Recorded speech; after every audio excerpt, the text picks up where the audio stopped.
कि परम पवित्र चीज को जो धारण करता है वो कैसा होना चाहिए, तो वो भी परम पवित्र होना चाहिए। कहने का अभिप्राय है कि यज्ञोपवीत हमें परम पवित्र बनाता है। क्या बनाता है? परम पवित्र बनाता है। लेकिन लोगों ने आपके सामने एक समस्या उपस्थित कर दी कि यज्ञोपवीत के नियम इतने कठिन हैं, उनका पालन आप नहीं कर सकते। समझी? और जब हम लोगों से पूछते हैं कौन सा नियम कठिन है, तो कहते हैं पता नहीं ना, कि ना समझिए ना। यज्ञोपवीत के नियमों का पता नहीं है, फिर कठिन भी मान लिए। नियम का बोध है नहीं। पिता पुत्र से इच्छा रखता है, चाहे भले ही पिता ज्वारी हो, चाहे भले ही पिता शराबी हो, झूठ बोलता हो, लेकिन विचार करना, क्या वो पिता अपने बेटे से चाहता है कि ये ज्वारी बने, शराबी बने, झूठ बोले? बोल दो, वो नहीं चाहता कि मेरा बेटा झूठ बोले, मेरा बेटा शराब पिए, मेरा बेटा जुआ खेले। वो भले ही कर रहा है, लेकिन बेटे को नहीं चाहता है। तो जैसे एक पिता अपने पुत्र को किसी भी बुराई की तरफ जाता हुआ नहीं देखना चाहता है, वैसे ही यज्ञोपवीत अपने पहनने वाले से कहता है कि आप मुझे धारण किए हुए हो, तो याद रखना किसी बुराई की तरफ मत जाना। दूसरी भाषा में कह दूं, मैं मनु महाराज की भाषा में, तो मनु महाराज कहते हैं अपनी आत्मा के अनुकूल चलना ही यज्ञोपवीत के नियमों का पालन है। अपनी आत्मा के अनुकूल, यानी आपकी आत्मा जिसको बुरा कहकर के संबोधित कर रही है, उसका कभी भी अपने जीवन में प्रयोग मत करना। और जिसको आपकी आत्मा स्वीकार कर रही है, उसका प्रयोग करना, आपके यज्ञोपवीत का पालन हो जाएगा। बात आ गई समझ में कि नहीं है? ध्यान रखना, यहां मैंने मनु महाराज की बात जो कही है वो आत्मा की कही है, मन की नहीं कही है। आज जितनी भी बुराई हमारे जीवन में है, जितना भी बुरा से बुरा कार्य हम करते हैं, वो मन के आधार पर करते हैं, आत्मा के आधार पर नहीं। बात आ रही है? एक शराबी से पूछो शराब क्यों पीते हो, मन नहीं मानता है। मांस क्यों खाते हो, मन नहीं मानता है। चोरी क्यों करते हो, मन नहीं मानता है। बीड़ी क्यों पीते हो, है ना, मन की बात कहेगा, आत्मा की बात नहीं कहेगा। और मैंने अभी आपसे जो बात कही थी, उदाहरण जो दिया था, याद रखना, यदि आत्मा इस चीज को स्वीकार करती तो शराबी अपने बेटे को शराब पीने से नहीं रोकता। जैसे आपने देखा होगा ना, दूसरे का बच्चा जब उसके पास बैठ करके पीता है तो उसे मना नहीं करता कभी भी वो। बोलो, क्योंकि वहां संबंध किससे जुड़ा हुआ है? मन से जुड़ा हुआ है। और जब अपना ही बेटा पिता के सामने बैठ करके पीने का प्रयत्न करता है, तो याद रखना उससे दर्द होता है, कष्ट होता है ना? क्यों? क्योंकि वो संबंध मन का नहीं जुड़ा हुआ है, वहां वो किसका जुड़ा हुआ है? वो आत्मा का जुड़ा हुआ है। इसलिए मनु महाराज कहते हैं कि आत्मा के अनुकूल चलना ही यज्ञोपवीत के नियमों का पालन है। जिससे हमारी आत्मा घृणा की दृष्टि से देखती है इस कार्य को, उसे कभी भी अपने जीवन में मत करो, आपके यज्ञोपवीत का पालन हो जाएगा। बस एक थोड़ी सी दिक्कत है आपको, जो बार बार आप समस्या रखते हैं कि जी ये जो कान पर लगाने वाली है ना, ये बहुत झंझट है एक, है ना। लेकिन मैं आपको एक निवेदन कर दूं, आप कान पर यज्ञोपवीत को नहीं लगा रहे हैं तो आपका यज्ञोपवीत खंडित नहीं होगा, है ना। समझ रहे हैं आप कान पर यज्ञोपवीत को नहीं लगा पाए तो आपका यज्ञोपवीत खंडित नहीं होगा। जैसे पहले पवित्र था वैसे का वैसा ही पवित्र रहेगा ना। ध्यान रखना इस बात का। कोई जरूरी नहीं है, लेकिन आयुर्वेद की दृष्टिकोण से आपको कान पर लगाना चाहिए। क्यों? क्योंकि हमारे शरीर में दो प्रकार की नाड़ियां हैं, सूर्य नाड़ी और चंद्र नाड़ी। दो प्रकार, जैसे आपने देखा है आकाश में सूर्य और चंद्र, वैसे ही हमारे शरीर में एक आंख सूर्य का प्रतिनिधित्व करती है तो दूसरी चंद्रमा का करती है। आपके पास परमात्मा ने दो नाक दिए हैं, याद रखना, एक सूर्य का प्रतिनिधि है तो दूसरा चंद्रमा का प्रतिनिधि है।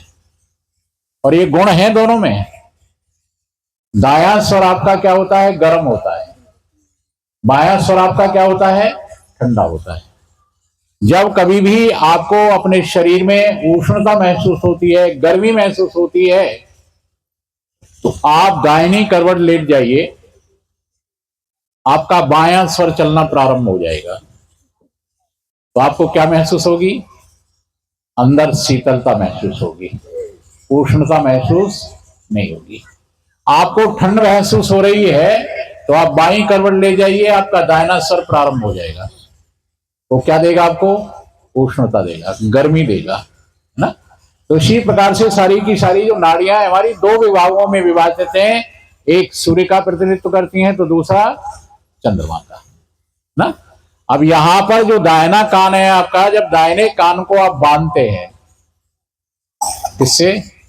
यज्ञोपवीत से, और उस समय मल और मूत्र का त्याग करते हैं तो वात रोग से बचाता है। किससे बचाएगा? वात रोग से। आपके शरीर में वात रोग उत्पन्न नहीं। अब सबकी किसान है, याद रखना, आज कुछ परंपराएं बदल रही हैं हमारे यहां पर। पहले हमारे बुजुर्ग लोग गाय या भैंस को बच्चा जब देने को होती थी तो घी पिलाते थे। बोलो, क्या पिलाते थे? क्योंकि बच्चा बाहर आएगा तो अंदर वायु विकार बढ़ जाएगा, और उस वायु विकार को रोकने के लिए क्या दिया जाता था? घी दिया जाता था। ऐसे ही हम शरीर से किसी भी चीज को बाहर करते हैं तो वायु विकार बढ़ने की संभावना होती है। उस वायु विकार को रोकने के लिए क्या करना पड़ता है? सूर्य नाड़ी को बांधना पड़ता है। लेकिन यदि भूल से रह गया तो कोई भी अपराध, कोई भी पाप आपको नहीं लगेगा। बात आ गई समझ में? आप माला के रूप में भी पहन सकते हैं डबल करके इसको, आप वैसे भी पहन सकते हैं। और इसका एक विधि विधान है पेशाब के समय, जो मैं आपसे कह रहा था कि वो धरती पर नहीं जाना चाहिए, लेकिन ऋषियों ने एक व्यवस्था ही ऐसी दे दी है। यज्ञोपवीत केवल कितना बड़ा हो, उसकी एक माप दी है।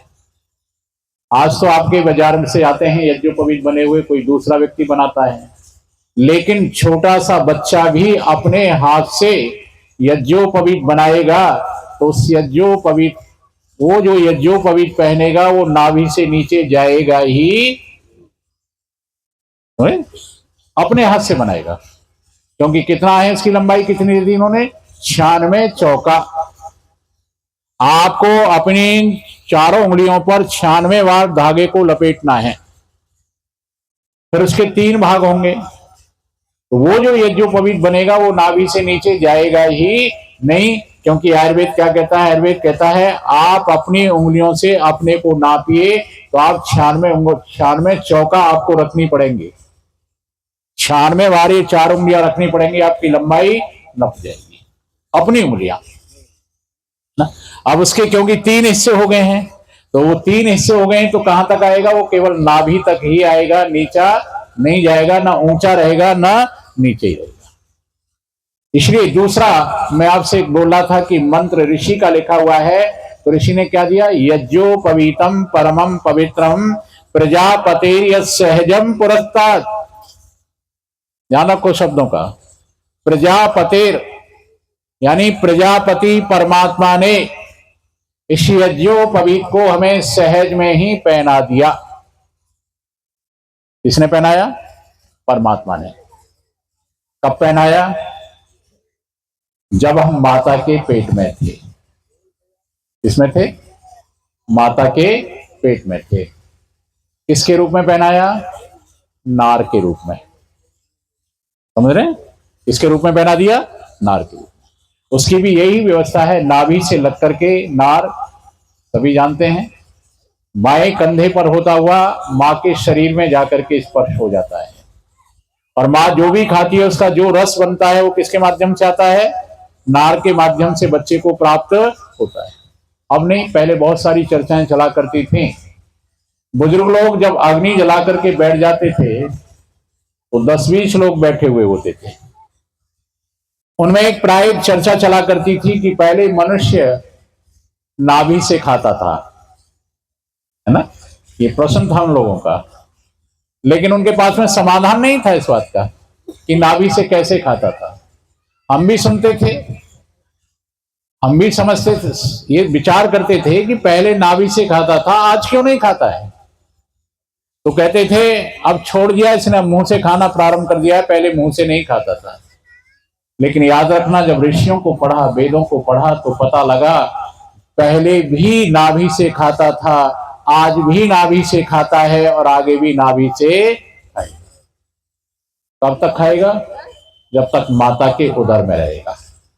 नाभि से ही खाता है, पहले भी खाता था, आज भी खाता है और आगे भी खाएगा। ये प्रक्रिया कभी बंद नहीं होगी।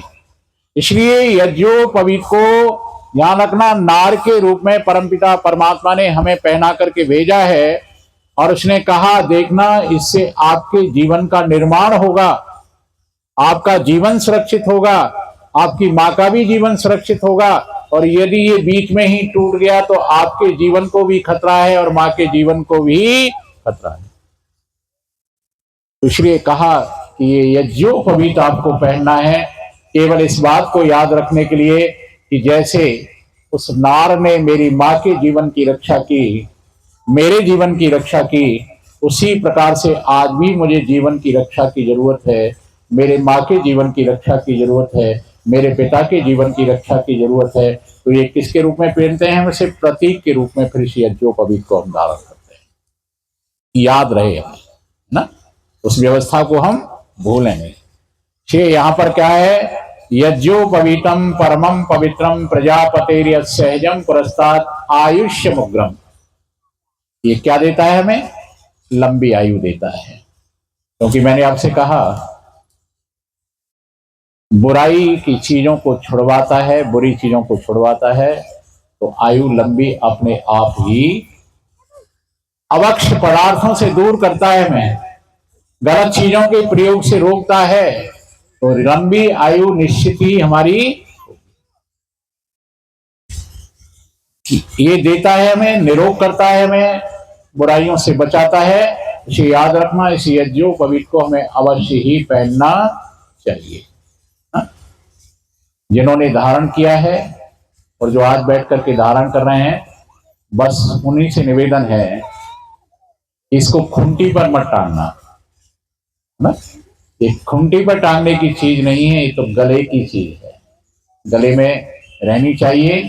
एक और थोड़ा सा मैं आपको बता दूं, याद रखना, ये गले में पड़ा हुआ यज्ञोपवीत 3 बातों की सदैव याद दिलवाता है। क्योंकि 3 धागे हैं ना। कौन सी 3 चीजों की? ये यज्ञोपवीत कहता है पैदा होने के साथ ही तुम्हारे ऊपर 3 ऋण हैं। कितने ऋण हैं? 3। पहला ऋण किसका है? देवताओं का। धरती है, सूर्य है, वायु है, अग्नि है, जल है, इनका ऋण है हमारे ऊपर। और दूसरा ऋण किसका है हमारे ऊपर? ऋषियों का है। क्योंकि इस सृष्टि के आरंभ में परमपिता परमात्मा ने ऋषियों को वेदों का ज्ञान दिया। अगर वो ऋषि आगे नहीं बढ़ाते तो हम तक ज्ञान आता ही ना। दूसरा ऋण उनका है हमारे ऊपर। और तीसरा ऋण है माता पिता का ऋण ना। ध्यान रखना, इन 3 ऋणों के अलावा दुनिया में कोई ऋण नहीं है, केवल 3 ही ऋण हैं, देव ऋण, ऋषि ऋण और पितृ ऋण। और ये तीनों धागे उसी का संकेत करते हैं। एक एक धागा बताता है कि आपको देव ऋण से ऋण होना है तो क्या करना पड़ेगा? देव यज्ञ करना पड़ेगा, है जी। और इसका नाम क्या रखा है? यज्ञोपवीत। इसका मतलब क्या है? यज्ञ के नजदीक ले जाने वाला, यज्ञ का अधिकार देने वाला। बिना यज्ञ के यानी बिना यज्ञोपवीत के यज्ञ आपका कभी भी सफल नहीं हो सकता। 6 देवताओं का ऋण चुकाना है तो यज्ञ के द्वारा, और ऋषियों का ऋण चुकाना है तो जो ऋषियों ने ज्ञान आपको दिया है उसे बांटो, दूसरों को दो, है ना। लोगों को अच्छाई पर लाने का प्रयत्न करो, प्रयास करो। और तीसरा ऋण है पितृ ऋण, माता पिता का ऋण, और वो पैसे से नहीं चुकाया जा सकता है। जैसे बचपन में हम छोटे थे, बच्चे को किसकी जरूरत होती है बोलो? खिलौने की जरूरत होती है ना, खेलने के लिए। और ये माता पिता हमारे क्या बन जाते हैं? ये हमारे लिए खिलौना बनते हैं, खिलौना बन करके खिलाते हैं हमें, है ना। देखा होगा ना कभी कभी वृद्ध बाबा जब बच्चे को खिला रहा होता है ना, तो घोड़ा भी बन जाता है, कमर पर बैठा लेता है, बोलो खिलौना बन गया ना। तो यहां पर संकेत मिल रहा है कि जैसे इन माता पिता ने, इन बुजुर्गों ने हमें छोटेपन में अपने आप को खिलौना बना करके खिलाया है ना, वैसे ही हमारा भी कर्तव्य है कि जब हम बड़े हो जाए, समझदार हो जाएं और ये वृद्ध हो जाएं, तो हम भी इनको खिलौना बन करके ही खिलाने का प्रयत्न, है ना। खिलौने का मतलब क्या है? प्रसन्नता हमारे जीवन में भी आ जाएगी और माता पिता के जीवन में भी। तो सेवा करके ही हम उस ऋण से ऋण हो सकते हैं। तो ये मैंने थोड़ी सी बात आपके बताई। यज्ञोपवीत प्रत्येक व्यक्ति को अवश्य ही धारण करना चाहिए, और इसके कोई नियम कठिन नहीं है, कोई दिक्कत नहीं, कोई परेशानी नहीं है। याद रखना मैंने जो कहा कि जो व्यक्ति गलत काम करता है उसका यज्ञोपवीत कभी भी पवित्र नहीं रह सकता है, और जो व्यक्ति गलत कामों से अपने को बचाए हुए है, भले ही कान पर नहीं लगाया उसने, लेकिन यज्ञोपवीत उसका खंडित कभी भी नहीं हो।